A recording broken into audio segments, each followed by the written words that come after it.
Les enjeux de la recommandation de 1974, ils sont d'abord d'ordre un petit peu historique. Cette première recommandation date de la période de la guerre froide et est conçue, j'allais dire, comme un peu une opposition idéologique entre les deux grands blocs qui existaient alors. Néanmoins, elle a mis en avant un certain nombre de principes qui guident la condition du chercheur, sa liberté, sa responsabilité. Il s'agit aujourd'hui, dans un monde qui a largement changé et où la science et la technologie sont devenus des éléments clés du développement et de la transformation de nos sociétés, de prendre en compte l'ensemble de ces éléments, parmi lesquels le rôle beaucoup plus important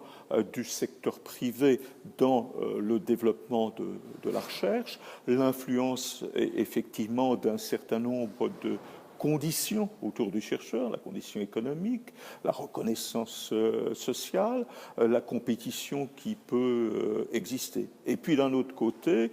il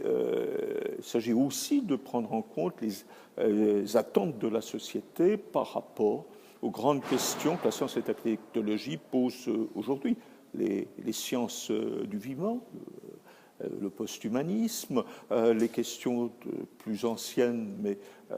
de responsabilité nucléaire, la convergence des technologies, le numérique. Donc vous voyez qu'il y a là des points sur lesquels la société, les sociétés nationales, mais aussi les pays en développement et d'une façon générale la communauté universelle attendent de voir introduire dans cette recommandation révisée. C'est effectivement que le texte prenne mieux en compte ces aspects, peut-être en développant un certain nombre d'axes. Il faut effectivement définir aujourd'hui comment, dans la multiplicité des statuts du chercheur, dans ces modes d'intervention qui sont aussi très divers, dans l'ensemble des disciplines qui sont concernées, ils ne concernent pas uniquement les sciences exactes et naturelles, mais aussi les sciences sociales, comment on peut établir un certain nombre de principes communs, comment on peut les rendre effectifs, comment par l'enseignement et l'éducation on peut diffuser cet ensemble de valeurs et les mettre en œuvre. Faut-il par exemple suggérer qu'un serment soit prononcé par les chercheurs? Doit-on préférer des chartes qui couvrent plus largement les institutions auxquelles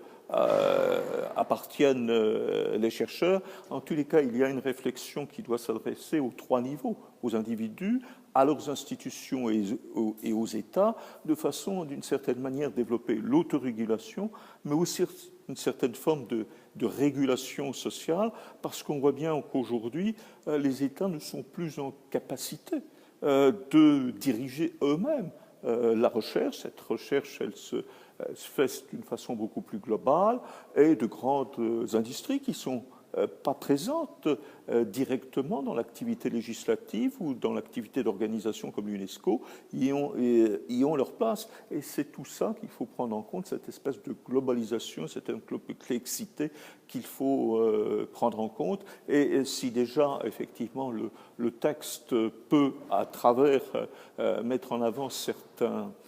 axes, comme aussi celui de l'accès à la connaissance, en faisant en sorte que les pays en développement